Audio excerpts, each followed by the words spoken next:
Assalamualaikum warahmatullahi wabarakatuh. Welcome to my channel, guys.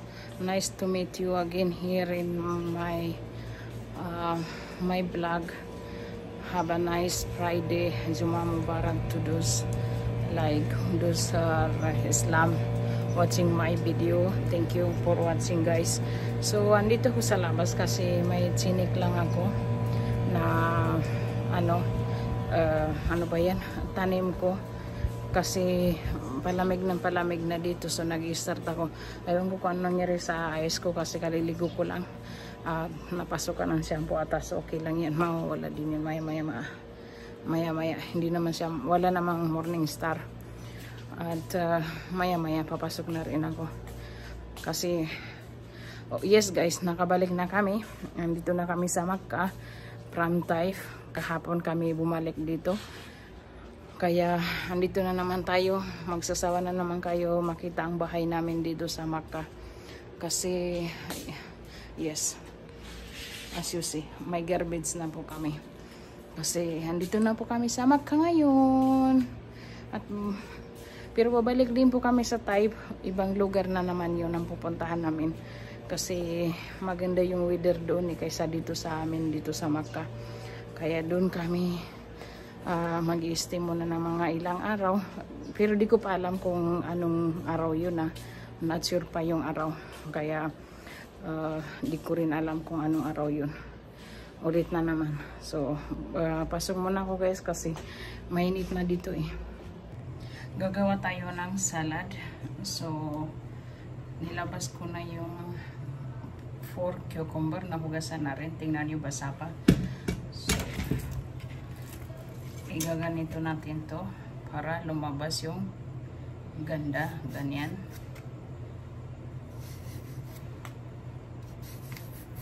O diba? Tapos saka natin ikakat. Guys, alam ko nagsasawa na kayo sa kusina namin, pero pasensya na dahil dito talaga yung pusto ng tao, minsan kadalasan. So gagawin natin for bilisan na lang natin.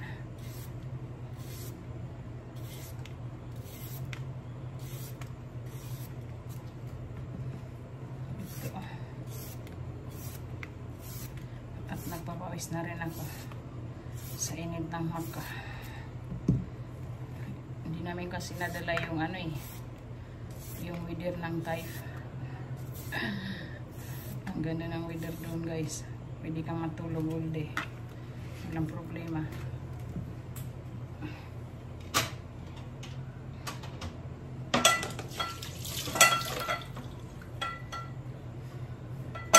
Malinis po ito, inano lang, parang banlaw lang hadre.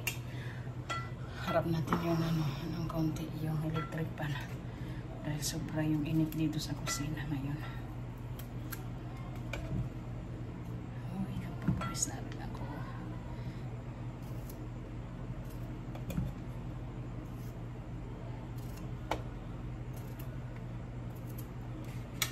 So igaganito natin to guys dito. Ito po.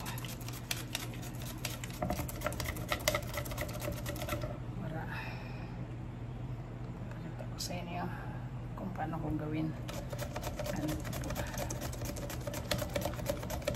Hindi na ako magpapakita sa inyo.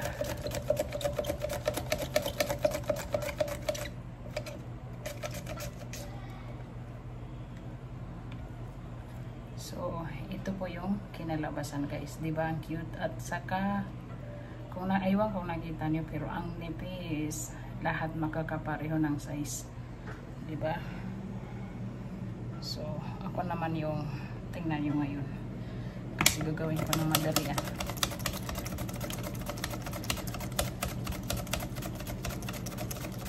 Ang ano lang nito guys, 1 onion.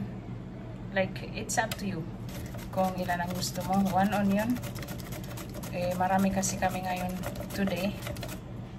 So 4 cucumber, 2 tomato and 2 chili. Kasi dalawang plato yun yung gagawin ko. para ma-serve namin sa lahat. Kasi yung dining table namin is 12 seat. Tinanggal lang namin yung mga upuan ng ano ba yan? Nakahoy kasi yung mga bata sinisira yung yung binabandalize nila at saka ano ba yan? Yung ginaganyan-ganyan nila yung upuan. Tapos nasisira yung paa. Kaya yun.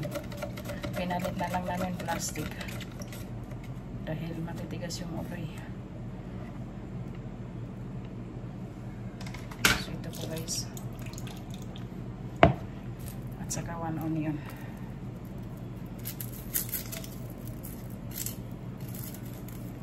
Masarap. Tapos ang ilalagay natin na sauce is vinegar at saka sugar and salt. Yun lang po.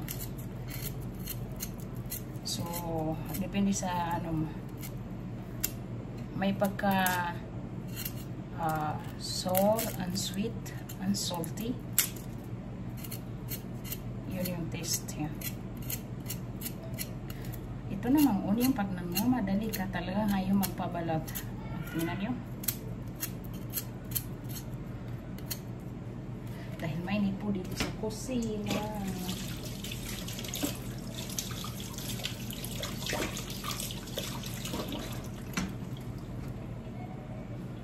So ito hindi natin magagamit yung pang-cut namin dito. So gagamitin ko na lang kamay. Hugas na po. Bismillah. Kasi hindi ko kaya gamitin onion doon.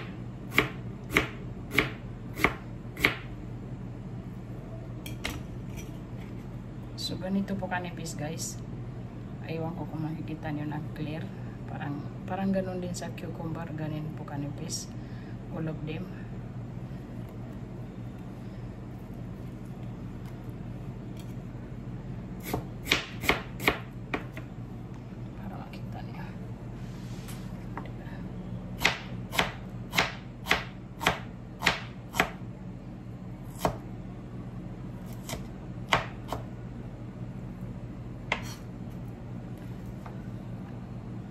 Si mama gumawa na ng rose Bukhari. Yun po yung food ng Tajikistan. So ginaya lang namin kasi mayroon naman mga Tajikistan dito sa Saudi, mga Muslim, at dito rin sila nakitira. Kaya gaya-gaya lang ng food. So, kaya na magluto ng Tajikistan food, Malaysian, Thailand, Philippine, Arabic, ng Saudi.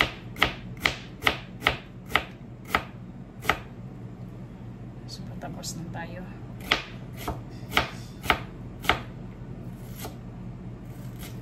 Mama! Al-Bukhari, Bukhari, yani Tajikistan, sa? Bukhari.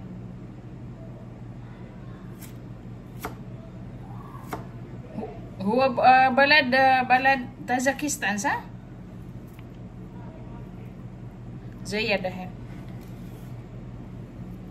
Hindi doon narinig kaya lalapit ako guys. Maglalagay muna ako ng asukal sa garapon dahil wala kaming sugar doon. Kaya dyan muna kayo. Oh, malakas masyado.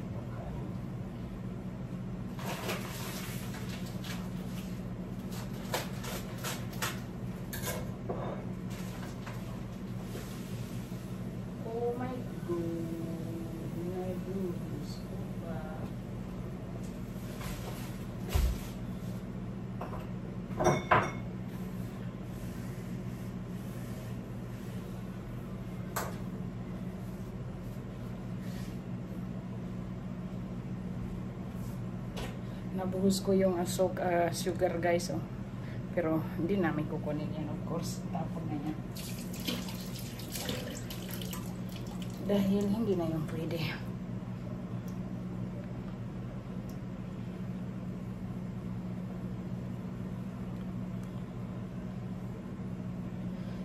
i-mix ko na rin yung ginawa kong salad. Okay.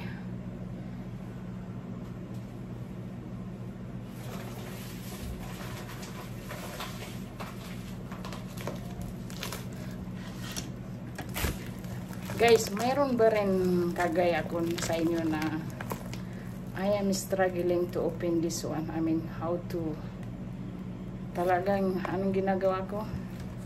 Ito po, cut.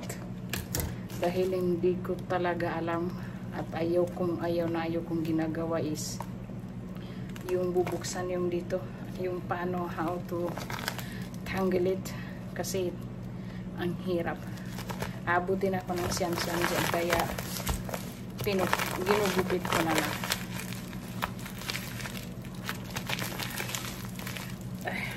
Ano po yan? Ayaw magsara. Kaya bawasan natin. Italagay natin dito.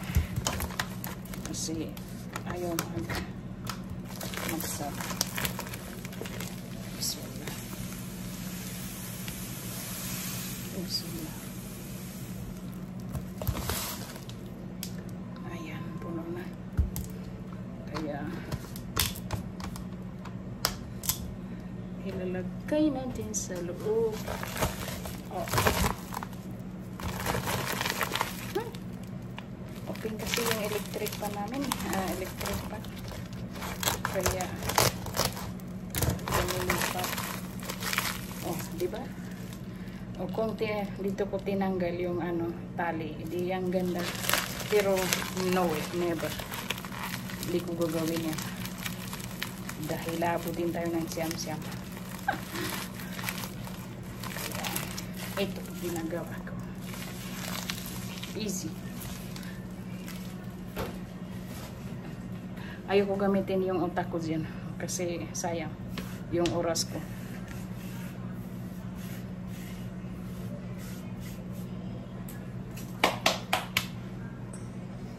Okay, see you again later, guys. So, gagawa tayo ng dakos. 7 pieces of chili. 5 cloves of garlic. Yan po. And coriander leaves. Pinutol ko na lang sa gitna kasi mahaba, mahirap iikot sa machine. So,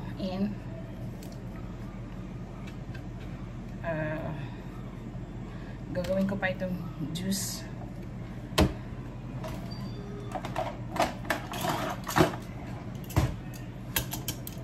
Ito.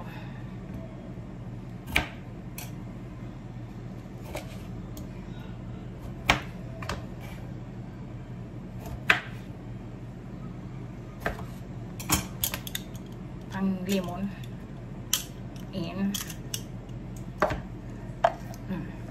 Ganyan po. O, diba? Easy peasy. So, kung pupunta kayo ng mga Arabic restaurant, guys, ang tawag po nila dito is dakos. Makikita nyo anong kinalabasan maya-maya, ha? So, i-blender lang natin yan. So, lalagyan natin yan ng salt. Kasi andito naman na yung lemon at saka mga so, baka 2 tomato ang ilalagay natin dyan. Kasi siguro 2 tomato or 1 na malaki.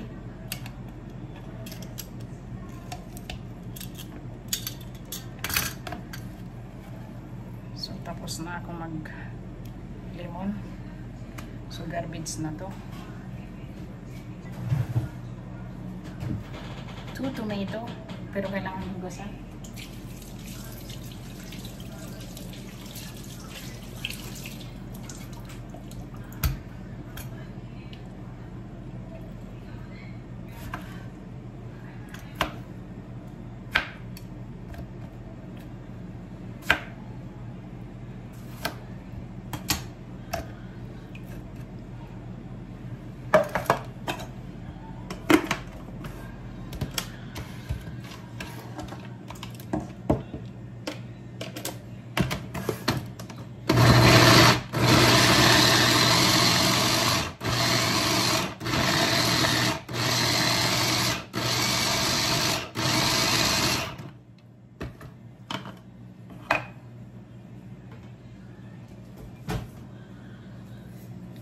Himalayan salt.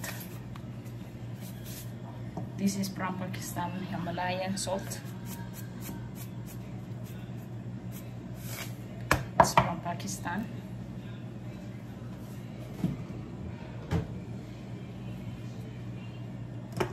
Ulit again.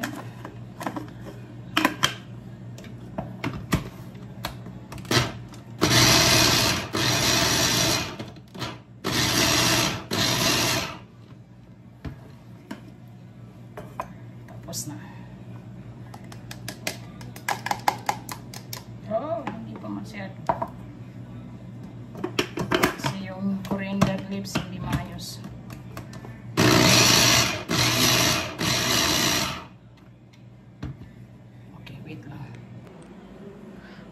Mayroon lang akong isi-share sa inyo. It's bunga po siya ng cactus. Ayan po. So huhugasan ko lang. At guys, napakatamis po nito. Galing ito ng Taif kung saan kami nag-vacation nung isang araw. Doon lang po yan nabubuhay. Hindi po ito nabubuhay sa ibang lugar. Doon lang po sa Taif, Abha, di ko lang alam kung saan pa sa part ng Saudi. Pero yung alam ko lang talaga is sa Taif. Pero napakatamis mo. Napakatamis po. So ito papakita ko sa inyo paano hugasan. Actually, tapos ko na. Iano ko na lang. Ilalagay ko na lang dito at papalamigin. Ilalagay sa ref. Kasi para makain na. So ganito po, nahugasan na yan. So wala nang shock, wala nang yung matulis. Wala na siya. Kasi nahugasan ko na. At ganito po yung pagbalat. Ito. Tanggalin lang itong part na to para mabilis balatan. Ganyan. Mainit na ako sa kusina. So ito po. Bunga po ito ng cactus guys ha. So yan. Bismillah. Ang tamis, grabe. Ang sarap pati.